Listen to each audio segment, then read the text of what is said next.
Hello, it is your partner, Big Boy, Big Boy's Neighborhood, episode 8. It is going down, Big Boy, this week, right here on Big Boy TV, as far as Big Boy's Neighborhood channel. For those out there, man, we got a full episode when we talk about episode 8. We got our good friends, Ye and Ty Dolla. That's right, Vultures came through the neighborhood. So the most anticipated Ye interview. Not only was it the most anticipated, the things that's been going on since we had a chance to sit down with Ty Dolla and Ye for that interview. And we can't forget how the world reacted to things that Ye said, man. He said, pretty much paraphrased, but you guys will check it out as well, that he's created so many or every genre in the last 20 years. And also, we're going behind the scenes to the biggest hip-hop festival in the world, that is Rolling Loud. We were out there for 1, 2, 3, all 4 days of Rolling Loud. So we're going to take you behind the scenes. We got fashion. We got people that's having fun. We got so many celebrities. So we're taking you backstage for Rolling Loud, the festival. Big Boy, it is definitely going down with Big Boy this week, episode 8. Hello. Rolling Loud. 4 days, man. 4 great days. Yeah, we had a chance to see a whole lot, meet a lot of people, man. A lot of great behind-the-scene moments as well. I took my daughter and her friends out there. They had an amazing time. Don't really know how to dress for festivals, but that's fine. Well, I guess they were festival dress. Yeah. Just their fashion. Oh, okay. Yeah, you know, and I'm thinking that my daughter, oh, she's just going like some jeans and some tennis shoes or something. Yeah, they were wearing like them furry boots and all that kind of stuff. So cute. Yeah, man. But what did you got? And I can't even say overall because it was a good weekend for Rolling Loud. I feel like I just spent a year at a festival because there was like so many days back to back, but getting to meet a lot of like our neighbors and people just coming up to Louie and I like, oh my gosh, this is so like one person it was. I have to so many stories to tell you. I can't tell you, Natalia, how many people say, I got my tickets from you guys. And I was like, dude, we must have given away a lot of tickets. Yeah. You know what I'm saying? A lot of tickets. Who did you enjoy, but who did you see? You know what was really dope to see was Big Sean, because we haven't seen Big Sean in a long time. He fought so hard to get back up on that stage because he got sick. I was worried that he was going to cancel, but seeing him get up there and just like giving us those hits. So you knew he was sick? Yeah, like I follow him on Instagram, and so I had seen him like, I'm trying to get better, guys. I'm trying. And I was like, please don't cancel. Hey, man, Travis Scott, funny. I'm going to sue him. Why? Yeah, because when he comes on stage, probably a different reason for our lawsuits, Louis. Oh, okay. That dude, when he does all that neck and jumping around, I hurt. That dude's energy, man, when he came out with Future, when he came out with Don Toliver's show as well, man, that dude's energy is through the roof. Oh, and they did unreleased music with Metro Boomin. I have that. I recorded it, so I've been replaying it ever since. It's so good. They got Cinderella. one coming, too. They got one coming. This Friday, dropping the album. The coolest thing was just like, to me, was just the background of everything in LA and like in that area where you're watching this big stage, the pyro, the lights, and then you just see these jets going above everybody. Hey, dude, LAX. Like, that's what I told Jose. I was like, man, what do they see from that plane? Yeah. You know what I'm saying? Probably better views than us. You know? But what about Nicki Minaj? Oh my gosh. She was just like and she did a song that she hates, though she says she doesn't like doing it. It's the first time she actually performed it. Which one was that? Starships. Okay. So she usually just plays the track. You doing teases? Oh, sorry. I'm like, did she got a story coming up? She looked really good though. Yeah. Right? I was like, she looked so good. I was like, go ahead, man. Nicki, get it, girl. Yeah, but overall, it was a great weekend. It was badass. Rolling Loud, and it was their 10-year anniversary too. Yeah. 10-year anniversary, cool. Man. And Future Metro Boomin killed it as well. It was good. Oh, that Mexican OT. Oh, yes. 310 Baby. He was in the crowd last year. He was on stage this year. Believe that. And Natalia, we did the dang thing over at Rolling Loud all 4 days. Yeah, man. You said it was so good to see Big Sean. Big Sean on stage, when I saw him on the lineup, I was like, oh, this is so dope because, Big Sean hasn't given us really some new music lately. Right. And just to get to see him on that big stage was amazing because, again, like he had Paradise, Blessings, I Don't F With You, Bounce Back, Dance, my God, I mean, like his set he got was a catalog. so good. so underrated, and I feel like I can't wait for this new music from him. And of course, he is a new dad as well, so I'm like, oh, he must be a little tired. But here's also the thing, Big. He was a little mad on stage because he was fighting the norovirus days before hitting that Rolling Loud stage, and he had a message to everyone that worked in the restaurant industry. Rolling Loud to do this shit, man. For real. Hey, the nasty shit though. So how many of y'all work in a restaurant or a restaurant business? Y'all wash y'all motherfucking hands, dog. This fucking shit I have going around right now, and it's from people with fecal matter and throwing up and not washing their fucking hands. Do not be fucking disgusting and wash your goddamn fucking hands. This shit had me about to motherfucking just miss all this fucking fun ass opportunities, all these things I had to do, man. He said he lost 12 pounds. 12 pounds, I know. Man. Yeah, basically he just had food poisoning. And so what did you have right now? Did you have a little you need stroke? Maybe it was about the norovirus about to come up in my throat. Well, but again, I was just really fun. Like everyone around us too was dancing and having a great time, just enjoying getting to see Big Sean back up on that stage. It was really dope. And then of course, just like the sunset was going down. We're dancing, throwing our hands in the air. And it was dope. Like you just don't care. I saw y'all. Believe that. But shout out to Big Sean again too. Yes. Great to see him on stage and great to know that there's new music coming as well. On the way. By now, in the middle of this video, you should know you're watching Big Boy This Week. I don't have to tell you. Big Boy This Week, episode 8. You guys are probably looking like, I was over 500 pounds before, so of course, I have a toaster in the neighborhood. You know what I'm saying? But, man, we got so much when it came down to Kanye with Ye in the neighborhood for Vultures along with Ty Dolla. We had so much content. We had so many different reactions that we had to break it up for you to enjoy. But let's go ahead and get into it right now. This is Ye in the neighborhood. It is definitely going down, Big Boy, this week. I'm going to turn this off, wacko. I've got some tortillas in. First off, man, when we think about Vultures 1, Vultures 2, and we understand that's Vultures 3 as well, what exactly is Vultures? Like we got our own perception. What does Vultures mean to Ye and to Ty Dolla? Shit, Vultures is us as a group. It's the #1 album in the world. Say that again. Number one album in the world. #1 single. We've been talking about doing the album for a long time. And last year I went by his birthday party. And we talked about just getting in the studio. And I went out to Japan. I had a show out there. He was out there at the same time. I came at him like, yo, I want you to executive produce my album. We ended up doing the song that we got called Burn. And it was like, fuck it, let's just do a whole thing, But now we here. You get that in Crossing where, and not that a lot of artists say that to each other, oh, we need to work together, You get those kind of things. Yeah. But you guys are no strangers with working with each other anyway when it comes to Ye and Ty Dolla. When you think about a body of music, and not just one body of music, that you guys could create so much together that y'all could say, we're not just doing 1, we're not just doing 2, we're doing 3. Yeah. So when you guys come together and you say, I want you to executive produce the album, or y'all really think we could put something together, at the moment, Ye, how realistic is that to you with how busy the world is? We think we want to see something, but we don't know if we're really going to see it. How did that come across to you when you say, you know what, let's stop the world and let's work on this? Ty made it where I was able to make music because he just didn't bring none of the music industry bullshit to the table. It's just a lot of, sometimes I feel like people get into music because they don't want to have to actually work. Like even when we did Donda, I had people show up at 8 a.m. because I thought like when people are in the league, they gotta show up. They gotta work no matter how famous they are, no matter how much money they get.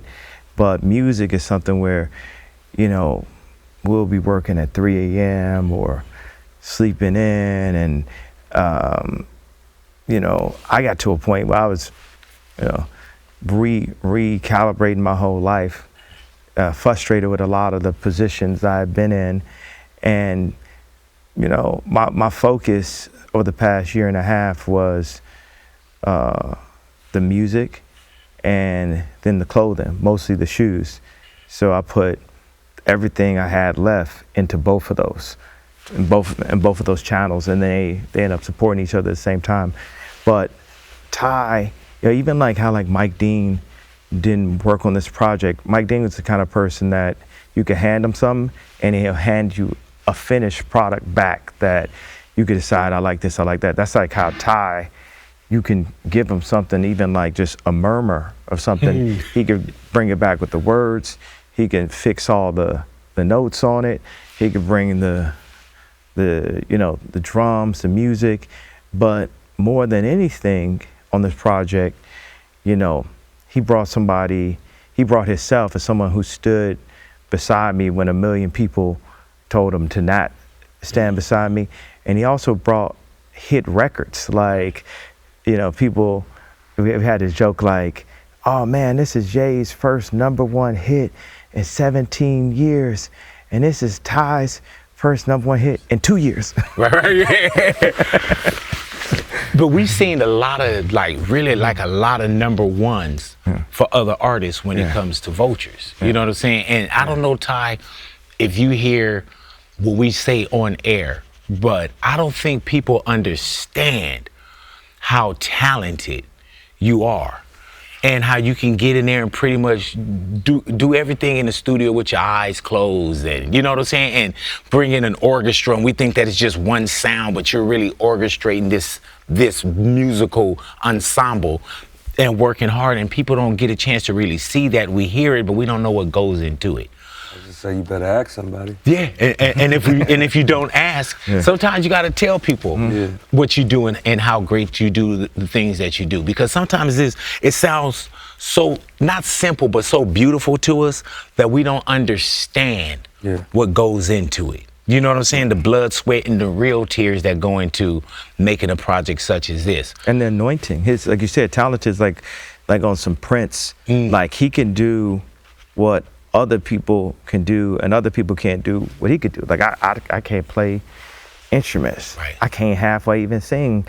What you do. You know what I'm saying? That's called confidence. That's this is called delusion. Hey man, but You be singing though. and the thing about it, man, is not only do you sing, you get a whole crowd to sing with you.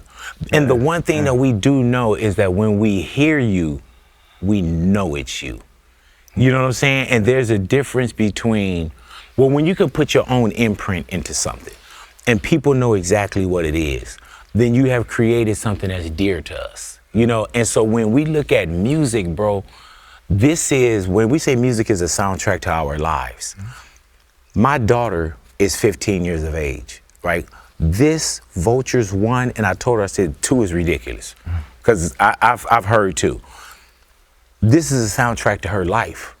And there's decades between our births, but there's something in that music that brings us together.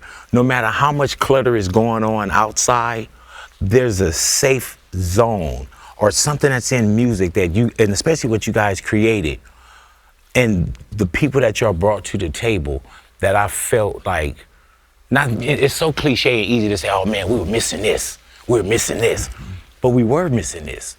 Did you guys feel like, not that y'all feeling in a void, but we needed this Vultures, or we needed this collaboration, and not egotistically? Well, you said to not speak egotistically, so I'm not going to talk. Right. Well, speak egotistically. We definitely needed it. And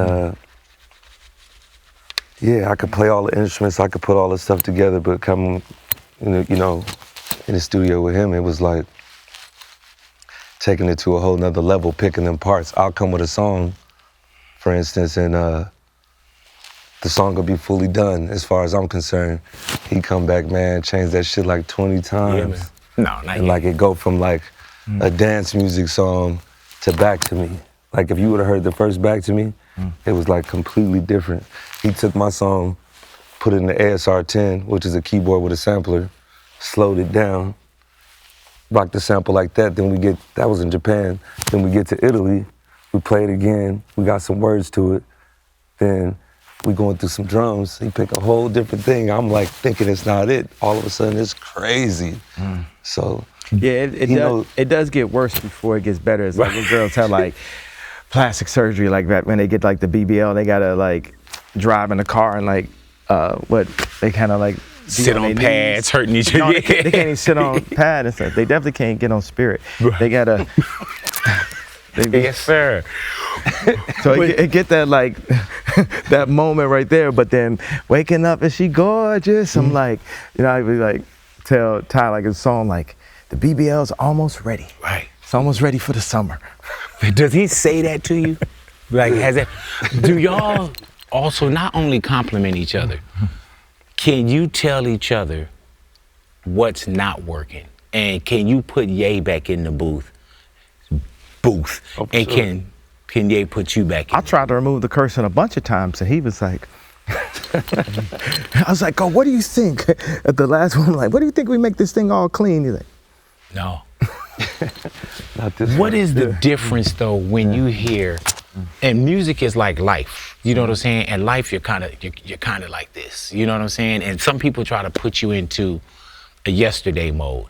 You know, at one point, Ye, we hear, and this is all you. We hear, you know, Jesus is king. We hear this, but that's all you. Then there's sometimes you just want to say, man, not fuck it, but you just want to say, man, this is what I'm feeling right now. Are you in that space where you're comfortable enough to say, this is where I am right now? I'm still a man of God. Jesus still is king, but this is Vultures right now. This is where I am.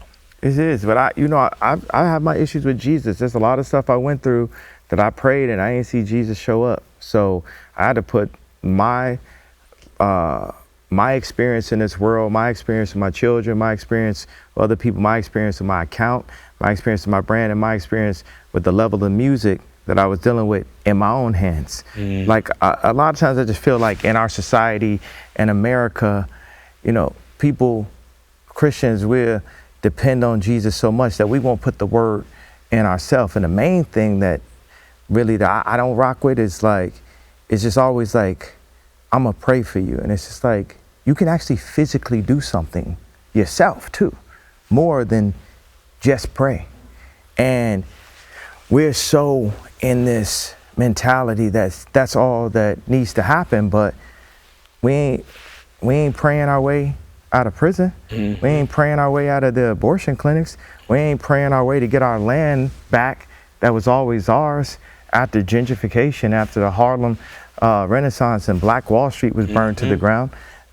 Them prayers ain't working. We have to apply actual physical building partnerships, and it don't start unless we could really be real with each other and say, this is what I did, this is what I did. Like, I mean, look at this. I know I'm not gonna third rail y'all interview, but look at the power of what happened when me and Kyrie was on the same page. See, that's what's scary. But what they do is they put us each in a silo and say, your grandmother gonna lose her crib, and this gonna, you know how many threats we've been dealt with?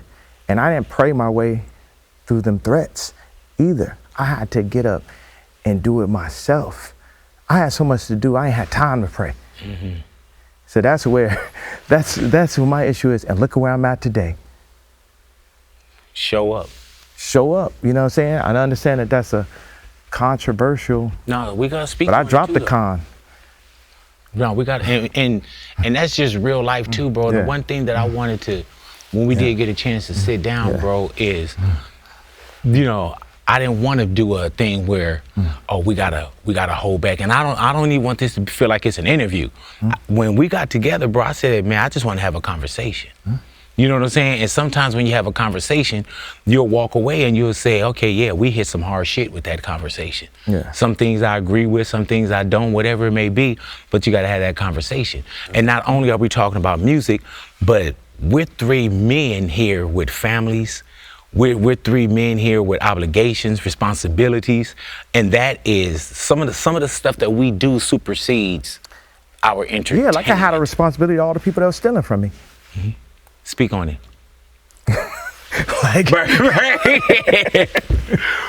I'm responsible. Family members. Yeah. All that. Gotta let it deal with the pain and keep going. Is music where you are right now, Ye, do you enjoy music where you are right now? Yeah, I love the art of it. There's songs like Do It. I love the song, and I hadn't loved a song like that at that tempo since Back That Thing Up. So that's what made me think. I was like, man, I love Juvenile and Manny Fresh and Cash Money. Like, this is like, they used to be playing like house music and hip hop music in the club, and like me and my guys would come in and make them play Cash Money.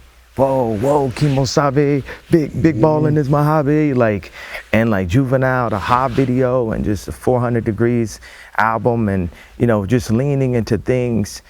I believe the music came across because I leaned into things that I like when I like what I liked and shit. Whether it was like looking at pornography or listening to Juvenile or buying my first chain from Jacob or wherever I got it. And I had a real chain, but then I had like a fake rollie and fake earring, but I had to get the kit because the All-Star game was coming up. I couldn't go with just a chain. We gotta have a costume. You know what I'm saying?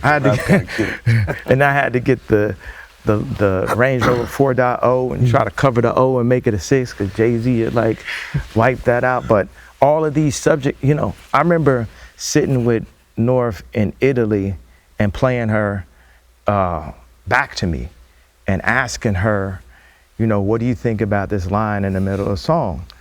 And I was like, do you think I should change this? And she's like, it's a good song. Sometimes I feel like my mom speaks through her. Wow. So I'm like, she's like, it's a good song.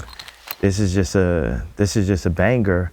Like, you gotta say what you feel. A lot of times when you go into the whole Jesus, devout, Paul level, fell off a donkey level religious, you have thoughts in your mind and that you hiding them from yourself. And then you sitting there and the whole choir is fucking, y'all singing about not fucking. Like, the niggas is stealing from you from the church. And it's like, man, like, I swear it's just, you can only see what's immediately in front of you. Like when they say Delulu, it's like, we lean on a lot of delusional concepts, and then it's just actual real concepts. Like say like, a big topic right now is, are we gonna sell the album? And the concept that, the streaming companies have made a deal with the people that were in ownership of our contract and decided to give us, a percentage of a penny. Mm-hmm. And people aren't getting paid properly, and you got people that are fans saying, oh, I don't have the money for this. I don't have that. We used to just getting it for free, so they've lowered the value of what we do and what we make. Like our music, part of the reason why it's so much better is like, obviously you got super mega talents, but it costs a lot to make this album too. We was in Saudi, Italy, flights, car service, strippers, it was expensive. That. It's a lifestyle. Yeah. And do you feel like, how will the album go out? You know what I'm saying? You mean the next ones? Yeah. We talked about like how a movie, like Dune, we went to go see Dune, and they'll keep that movie a month, 2 months before it goes to a Disney, streaming Netflix, Hulu, or something like that. With our music, they acting like this ain't even luxury, like it don't deserve to have this moment where people who truly appreciate, the people come out to the theater, the people who, talk about every line and want to hear it and see the listening sessions, those early adopters, like, it's just supposed to be like, just free. Like even like, here's an example. Somebody I was working with put the album for $5 on my site. Everyone know my site at Yeezy.com is $20 for everything. Right. Then my album, like this album costs millions of dollars to make, hardship, overcoming like personal threats to everyone that was on it. Like people was threatening our lives, threatening our well-being, and actually not even playing with the money, canceling bank accounts. I got cousins whose Chase accounts got fired. This is real Black Mirror things that happen. So when it went number one, You know, I called different people I know, like, yo, do you think Universal was capping my last albums ever since the Taylor Swift moment? And no one could deny that that was happening. Like not showing real numbers and the power. Just limiting, turn it down, turn that boy down. That boy that went on stage and said Beyonce had the best video, turn that down. All the Lights is like number 28. All the Lights. It's a Runaway. You know, Niggas in Paris was not a number 1 record. What do you think when people say that can't happen? What can't happen? Like, oh no, that's too big. That's a conspiracy. Like people, like what you're saying right now. There's probably somebody that think, nah, that can't happen, but it can happen. For sure, it can happen. And it does happen. And it did happen. My whole thing, it'd be in front of y'all face. That's what I like. When people drop this mental health shit, it makes it seem like, oh, it's like your family member that's seeing ghosts and y'all can't see it. What I love the most is y'all seen multiple ghosts. Y'all seen the ghost of, wow, they froze his accounts. Y'all seen the ghost of, wow, they're selling his shoes against his will with his name on it. Y'all seeing the ghost of, wow, that man went independent and went number 1.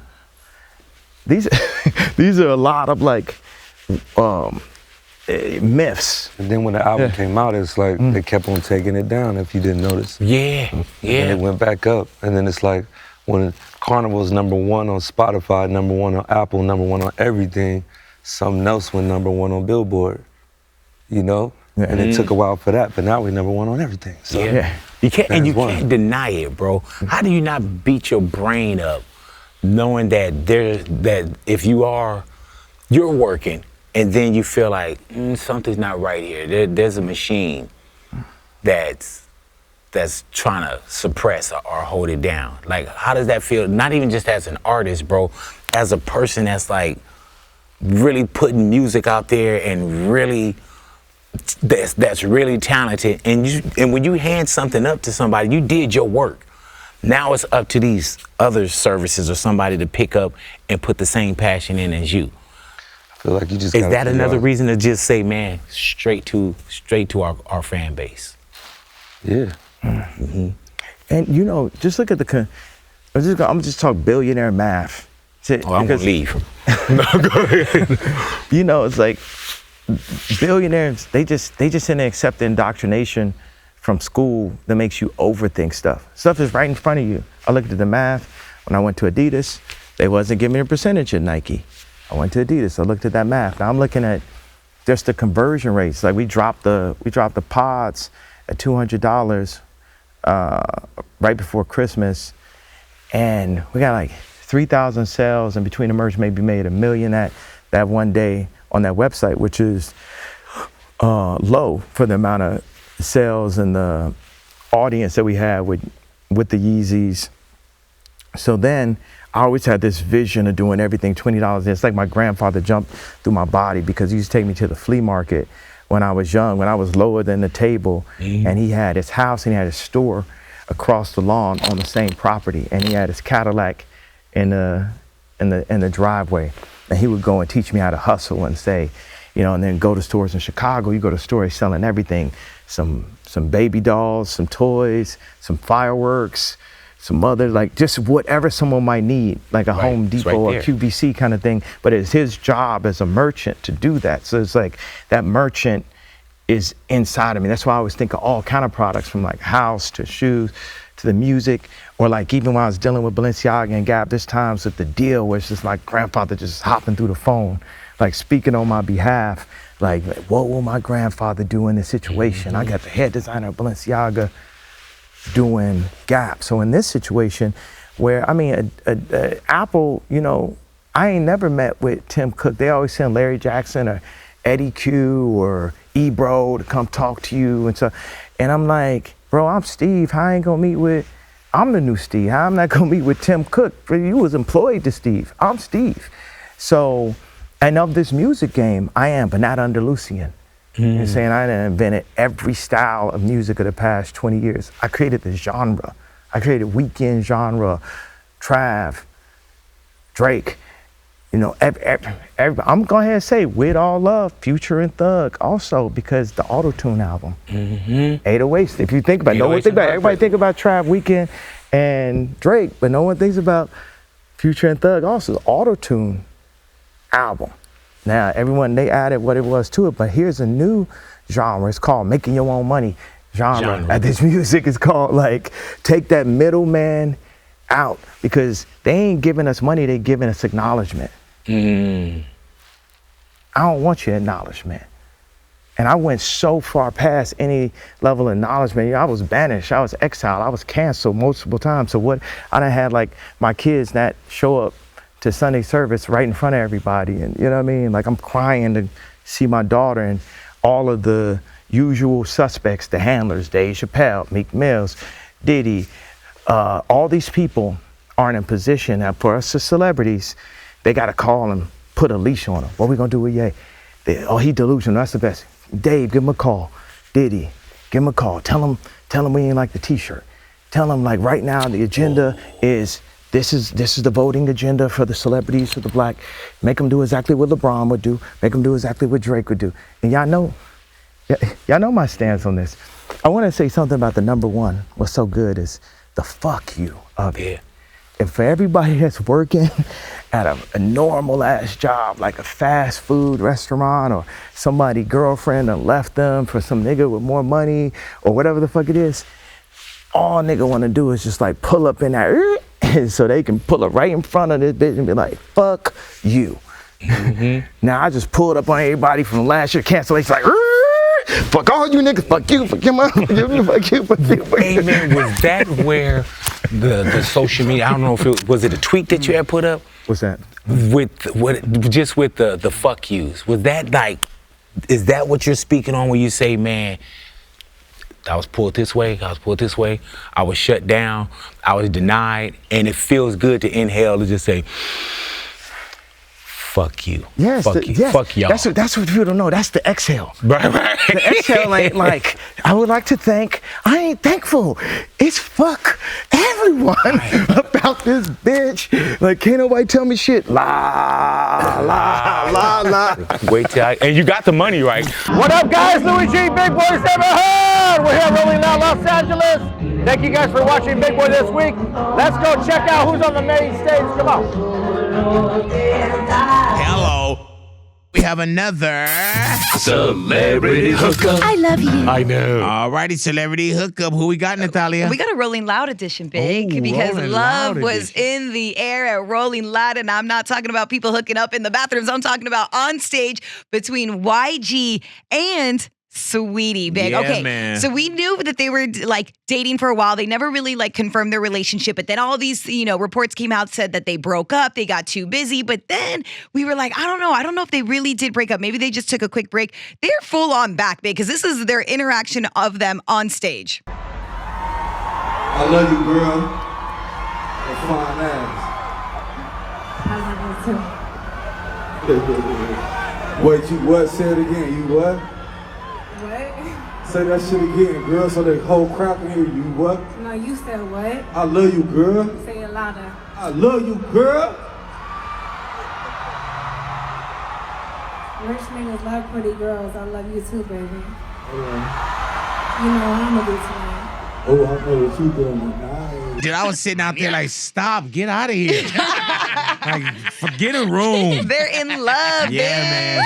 So cute. And then what was even better too was like, okay, so obviously we all got to see that on stage. We're cheering that they're saying I love you back to each other. And then later on social media, I see photos of them kissing. Then there's also like this part where like YG was taking photos and then Sweetie's like, come over here. And she pulls him out of the way too. And like to get come away with from the paparazzi, yeah. come with me. So it was just like, I don't know. I like them together. After they did all of this right here, Hey man, Tyga came back out and he was like, how do I follow that up? I know, right?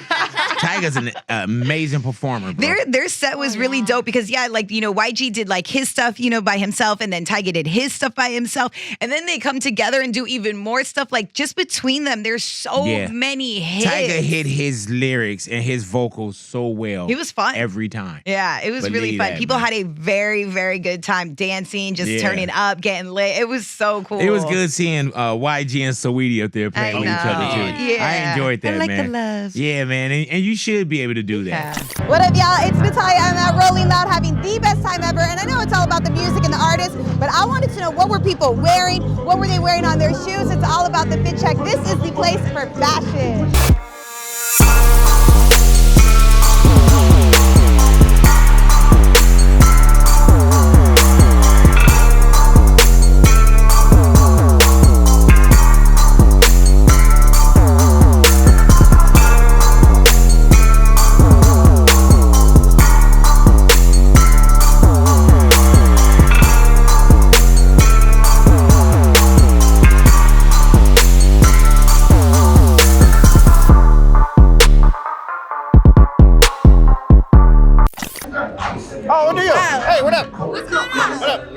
What up, guys? Louis G, Big Boys, everywhere. We're at Rolling Loud's going down. What's your name? Shanti. What up, Queen? You look very nice today. Thank you. Real quick, so I'm doing a little thing up. If you can guess my height, you can go on a date with me.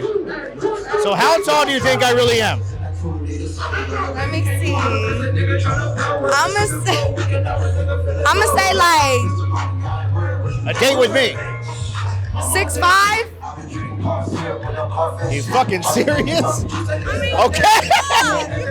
That just says you don't want to go on a date with me. Okay. Okay. Cut this. Big Boy This Week, episode 8, it is going down. And of course we got Ty Dolla $ign. Of course we got Ye. We got so much when we had a chance to sit down and speak to them for our big interview that we had to break it up into pieces. So let's get into another piece, another great part of content for Big Boy This Week. This is Ye, Ty Dolla $ign in the neighborhood. Big Boy This Week, hello. With Vultures, and we see, we see Rolling Loud, we see shows that's coming. We see, and we had a chance to briefly talk about this too, Ye. But these are also like experiences. Yeah. I wouldn't, like we went to and I saw a listening party, but there's experiences where it's like, you say, man, we don't even really touch a mic right now at this. And I call it an experience because that's one of them things where you say, man, I don't know what I was doing there, but I walked out of it and I enjoyed it. And I never seen anything like that before.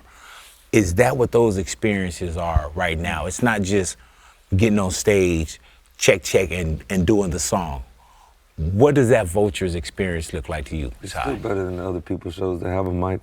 But what I noticed a while ago is like, there could be a band on a festival and they go up there and kill it.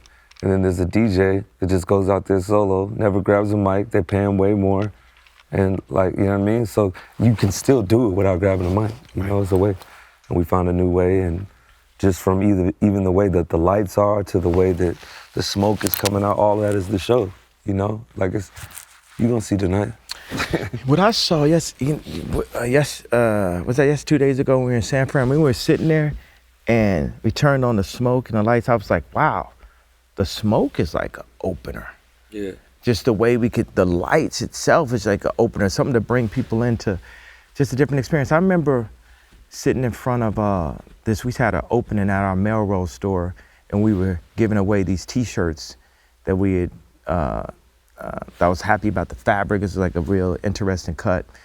It was like a one-size-fits-all, unisex. And I'm sitting in a car in front of it, and I'm feeling like anxious, like, man, are people getting enough out of this? I'm gonna walk away. And my boy DP came up to me and said, man, people, they just came for the experience. They just came for the experience, for us to understand what is really needed. It's like, look at this style of architecture behind us. Like in the McMansions and stuff, we got all this crown molding, gold faucets, extra bedrooms, and then themed, it's a Fendi bedroom or something like all this stuff that, we don't need. And I'm like the best tattoo artist with the worst tattoos or something. Like I done been through, I would not suggest this for anyone. Right. Kind of things. Don't point at the wall. Yeah. To be able to make a suggestion. Even talking about the process with music. Also, like I remember doing like Encore for Jay-Z. And because I had some experience on stage, I could help him make a hologram in his mind to envision exactly what would happen when he plays it. Like right now, we need a Vultures chant because people sitting there waiting and the crowd wants to hear their voice together like they hear on Carnival. So just have some Vultures, because right now they're just saying, fuck Adidas. Right. And is that something that you think? Yeah, I know. Shit, I know. Hey, man, when you hear that, right, and you see that there is a support, and even if it is, fuck Adidas, you know what I'm saying? When you see that, are y'all afraid of the power too? Always change the beginning of that "Are you afraid" part. Let's reword that, because the answer will always be no if the beginning of the question is "Are you afraid?" All right. Does that scare you? It will always be no if it has to do with scare or fear. Yeah. And just the power of that. Do you know how powerful? Like, power is also a gift and a curse. Do you know how powerful you guys are? Not just in entertainment, but period. Mainly because of the independent stance. Even more so now? For sure. Yeah. Yeah, we up there. Yeah, man, because he didn't take none of the, shit talking and threats to his career, and won. It's like a movie, Did you ever think, Ty, maybe not, and keep it real, but it's got to weigh on you, like, especially people that you feel are looking out for you. Did you ever question, like, man, maybe I shouldn't? Nah, I always saw just watching him as a fan, going to the top, doing something to come down here, going to the top again, doing something to come down, and every time you go back to the top, everybody starts sucking dick again. So I already knew it was gonna happen, Now I'm swinging my dick. Right, yeah.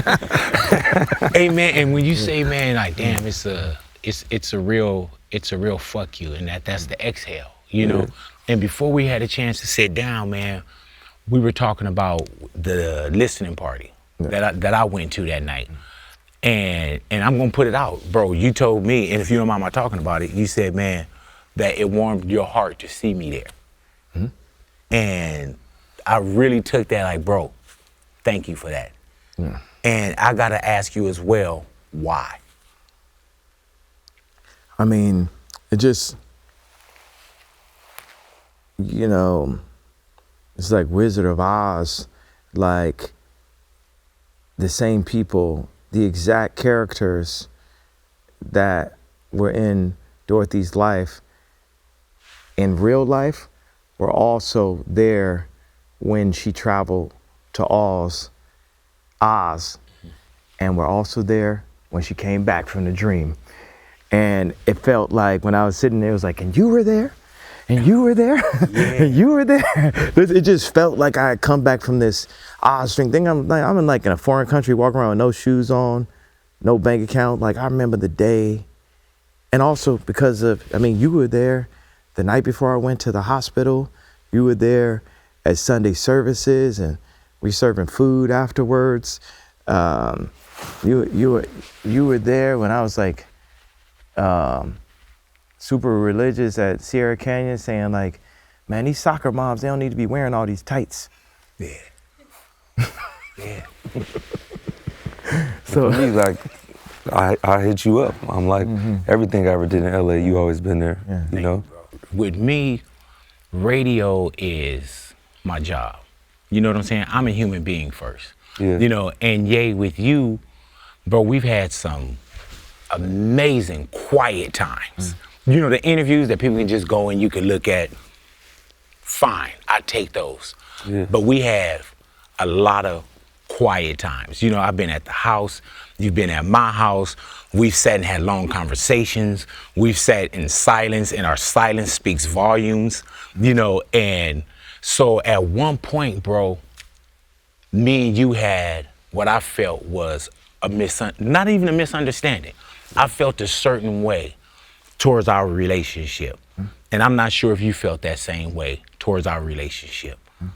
And we've never, and this isn't the place to talk about it because we never talked about It really, but I fucked with you and I continue to fuck with you on a personal level.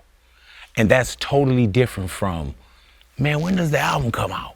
When does the such and such come out? You know what I'm saying? Like, so at one point when, and just to keep it real with you, at one point when we did have, you know, a conversation that we both didn't feel comfortable with. And can I explain what happened? Okay. So we're at a listening party. And this is for all these fake ass bloggers out there. And I don't go on social media. I've never been on Facebook in my life, none of that shit, right? But when shit hits your radar, it penetrates your radar. And then that's when you gotta address shit. I don't talk about nothing. Even when we had a situation, I didn't go on there to speak about it. I didn't say drop a record. All right, cool. I know that I'll sit with my guy, my brother once again. I don't even know if you know what went down, Ty. No. We're at the listening party. Not even a listening party, it's just a small little listening thing, right? And without going into details, I value my relationship with you. There were some things that were being said in the room that I was like, do everybody feel the same way about this brother that I do? And I didn't think so. Maybe I was out of place to even think that I was closer to this man than other people in this room.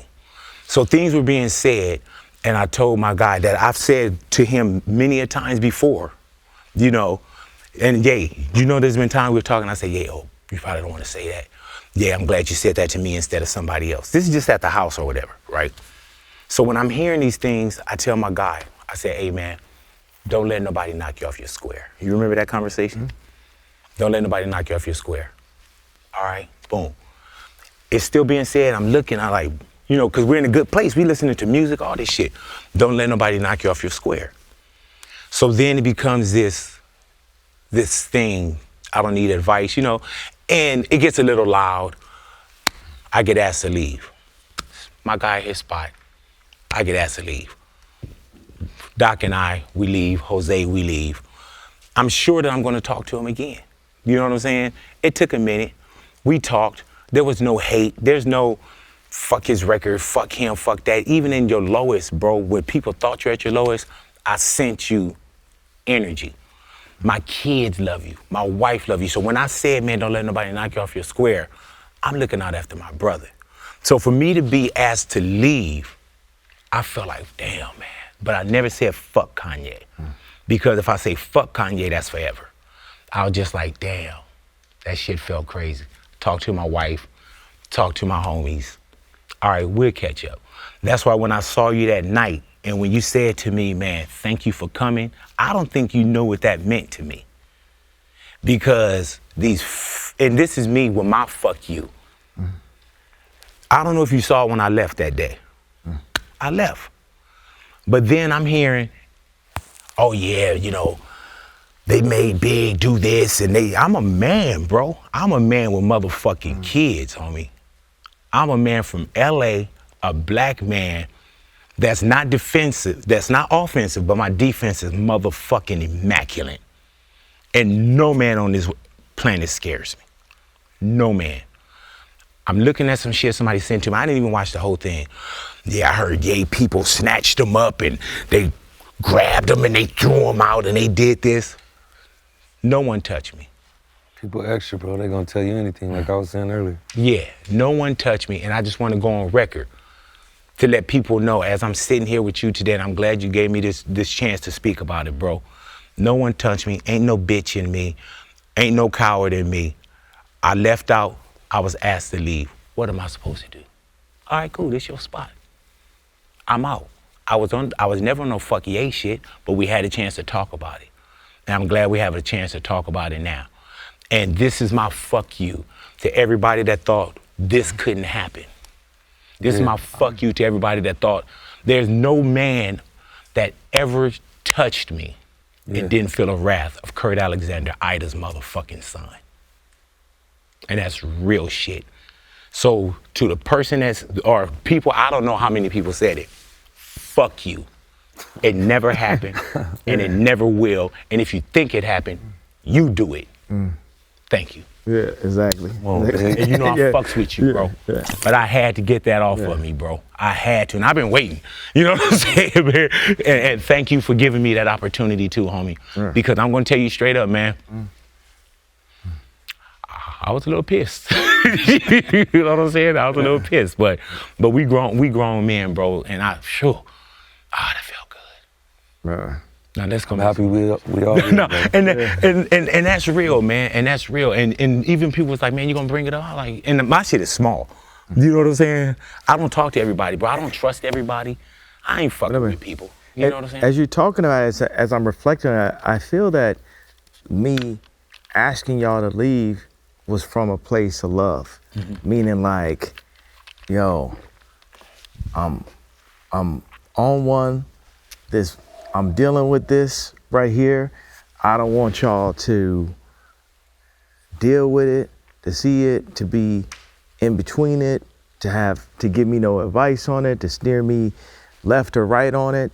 That's what I was thinking about at this time. That because it's like what I was saying. It's like I am the leader. This is the reason why I made so many. I said this to Noriega.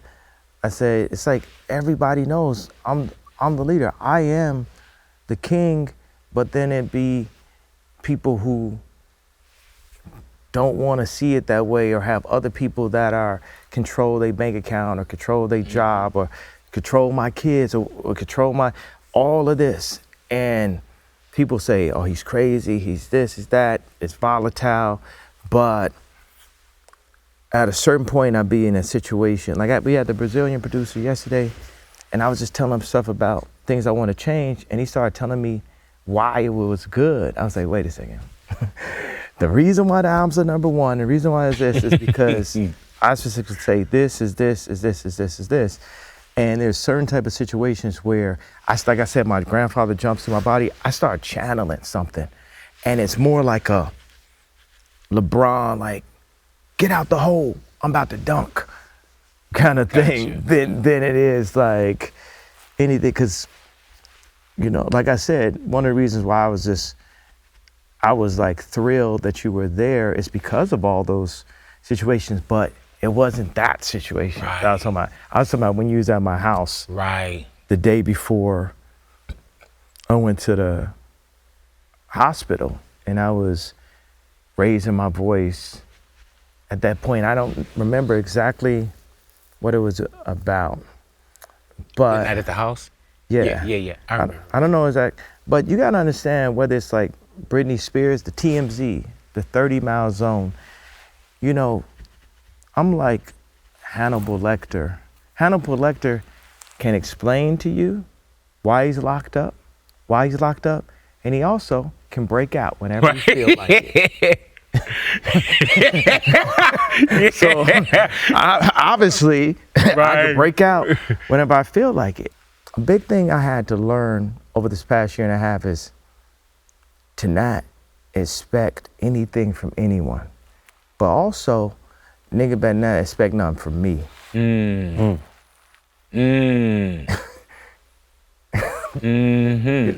know, gotta be like, man, you ain't do this, you ain't do this. Whatever you want. And it's like, you should do it. I'm like, no. You know, we are all our own person, you know, so. Hey, man, I do want to ask something about the music as well. When we think about Vultures. Now, we've seen Playboy, we've seen Rich the Kid, which I fucking love. Rich the Kid in a position that he's in right now, and possibly, you know, from what I'm hearing, there's going to be executive producing from you guys as well.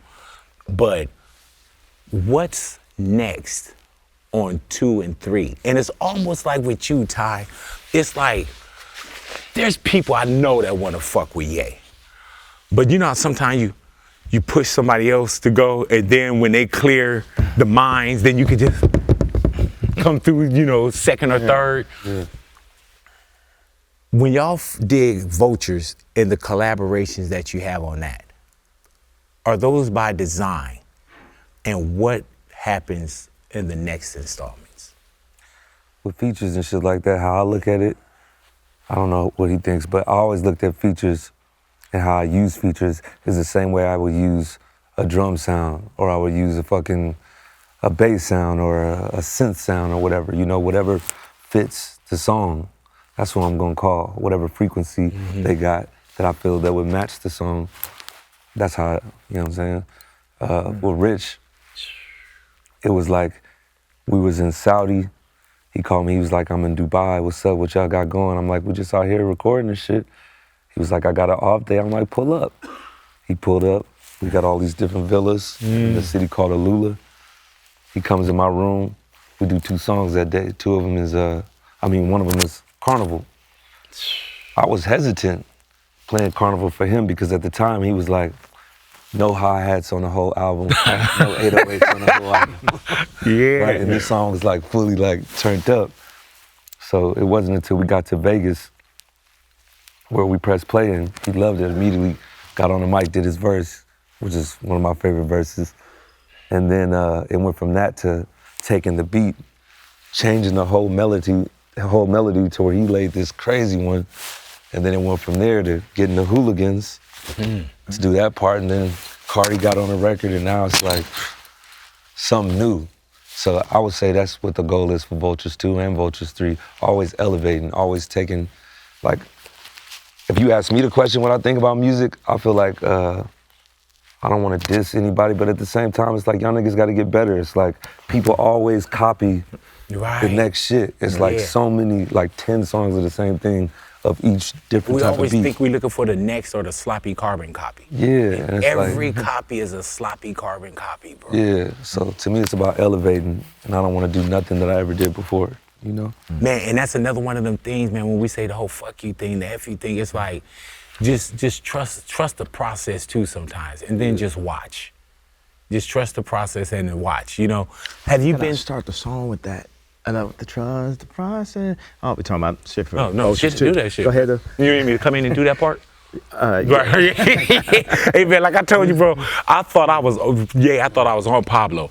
I was in that studio, I was like, oh, man, I'm on Pablo. And I tell people even on air, I'm like, man, I love to watch you create a song. Because it'll be a song, and even with like 30 hours, like I love how with that you left things that you probably seen in the studio for a long time. We just like, but 30 hours, people got a chance to hear it, but others had a chance to kind of see it. And I remember one time, bro, I was in the studio with you, and you're like, yeah, and you was, my name came up, and I was like, oh shit, I'm on Pablo. Man, I got Pablo, I was nowhere on Pablo. You know what I'm saying? But also, bro, I was talking with your engineers at the listening party that night. And somebody was like, yeah, man, I think I got a beat on probably on 2. But you never know if you actually made the project until the project is out. You know what I'm saying? That ain't shit, man. I didn't even make the cover of Vultures 1. You know what I'm saying? Right. But it's a nice cover, though. You know what I'm saying? Imagine going to him and say, okay, so I know we did this group album for like a year. Right? Yeah, blood, sweat, and tears. You know, and he accepted to do this cover without, we didn't even have the concept of what the next cover was. We were like, I believe this is, I said, we were like, I believe this is the strongest image for that. And then we're sitting in Paris, and I'm sitting with my wife, and I'm sitting with my visual director, Oz, and we're sitting in the Ritz. And I think it's like Pharrell, he pulled up, a few people was hanging out, and we're just drawing, and there's a sketch, original sketch, we should put this sketch out, and came to this idea of like Ty holding TC, his brother that's locked up. And when that cover, that idea came, it impacted our approach to what we were gonna do musically. A visual, the big word now is like sentiment. The sentiment made even the first cover stronger. Right. And then the Vultures project stronger. And the music it helped guide the direction of music on where we're going on Vultures 2 and 3. And we still haven't decided a cover for 3. That's where we're in it. Like you talk about something making it or not making it at the last minute, I told my boy Dove Charney, who's our head of production that created American Apparel, now he has Los Angeles Apparel. And I remember being on the phone with him one time and saying, man, I know it's last minute. And he said, it's always the best minute. Yeah. It's always the best. Like what we did the last week, like the verse on Problematic. Like, cause there'll be time we got different writers we work with, a bunch of talented people. And I'd be like, yo, Ty, you gotta help finish this. You gotta finish this up because he gonna say hot shit. Like he said, you know, she just wanna fuck in the Bottega store, huh? I was like, man, we need to make a challenge for people to see if they can fuck in the Bottega store. We need to make a Bottega store challenge. But who even gonna think of some shit like that? She just wanna fuck in the Bottega store. It's like something as simple as that. I remember when I worked with Party. What's the guy's name that used to date Meg Thee Stallion, a writer? Party. Partisan Fontaine. Partisan Fontaine. Yeah. I heard on Cardi B's album, he said, "I gotta stay out the Gucci store. I'm finna run out of hangers." But I liked those thoughts together. So it could be something as simple as like say Ty's verse on Vultures. It's so, he said, I just bought a bag and I filled it with loose change. Big boy this week, man. Episode 8. I had to come down here to cheat Louis G for size because if I actually stand up, it's not great. Rolling Loud behind the scenes, my brother. Did you enjoy it? Oh, all 4 days. All 4 days, there, dude. man. It was dope just being out there with the peoples. Yeah. Seeing everybody perform. Larry June, I don't know. I'm now a fan, which is crazy. You go to these festivals to see these new artists, but it was a good time. YG really out there showing his love for Saweetie as well. Future Metro booming, bro. He did March Madness in March. So much 310 baby. Natalia, this is Natalia over here. She did a great segment where I thought where it was like fashion and what people were wearing. I love the one that you did with the Dodgers. Oh, thank you. Yeah, with all the LA and Cali things, man. Believe that. And that's Ani over there. Just put the camera on her. That's Ani. That's sweater. Yeah, that's the jacket that we got from Rolling Loud. They gave it to us for free because it was cold out there. It was really cool. Let's go behind the scenes right now to Rolling Loud as Ani is rocking the free jacket that we got. Yeah. Let's go ahead and make it happen. Big Boy TV, Big Boy This Week, Big Boy Channel, Big Boy's Neighborhood, all that.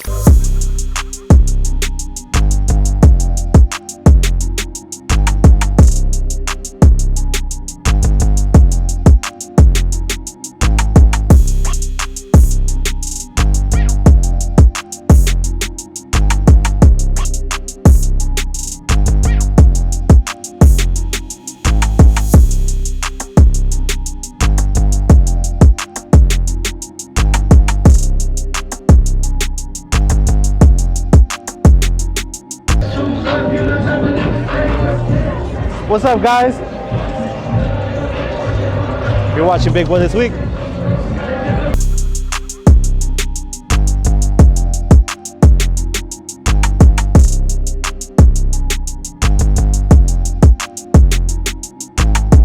Who's outside Rolling Loud?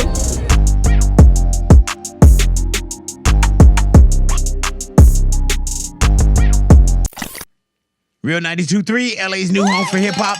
Big Boy Neighborhood, Boy. beautiful day in the neighborhood. Yes, Ani is up in here. What up, Ani? What up, Big? Oh, nothing. We got some great moments from Rolling Loud. Ani, what you got? Big Future and Metro Boomin, they had closed out the whole night. It was 4 nights of Rolling Loud, so amazing. And when they came out, it was just so electric. Like, you see Future going crazy, Metro's going crazy. They bring out special guests. They had Don Toliver, Quavo. Yeah, man. And then they brought out Travis Scott. The craziest of them all. Oh my gosh, and they even performed an unreleased song together, Big. This is called Cinderella off their new album. Who was that screaming like that? That was your daughter Chula and her friends. Man. Oh my gosh. My daughter Jay, Lil Chula. That's awesome. It was so cute, Big. She lost it. When she saw Travis come, I saw her turn too. She's like, Travis is here. I'm gonna die. Hey, man, she loved Travis Scott. Yeah, and oh my man. gosh. And that was like the surprise guest that I totally ruined for her. So sorry about that. Wow. It was such a cool moment, though. And Big, you had mentioned this earlier. Like, Travis has this energy. He just comes out and he starts moving on stage. And I'm like, dude, you probably do this like every single night. How do you have the like energy, I guess? Yeah, man. Because he was just like, and when he played Fiend, Big, Oh my gosh, you guys, that was crazy. Oh yeah, when he went into Fiend, I was like, oh my God. I don't know how he does it. I was like, and then there was this one song. So Metro Boomin and Future, they told us that they're gonna be dropping their new album this Friday. It's called We Don't Trust You. Yeah, man. And then Travis was like, come on, you guys, play that one song. And he kept like trying to tell them to play it. And Metro was like, no, let's move on to Mask Off. And then you see Travis on the side like, no, I want that song. He played it, man. And then they played it and it was so banging. cool. This whole album is gonna be crazy. Yeah, like man. just hearing a little bit of it. There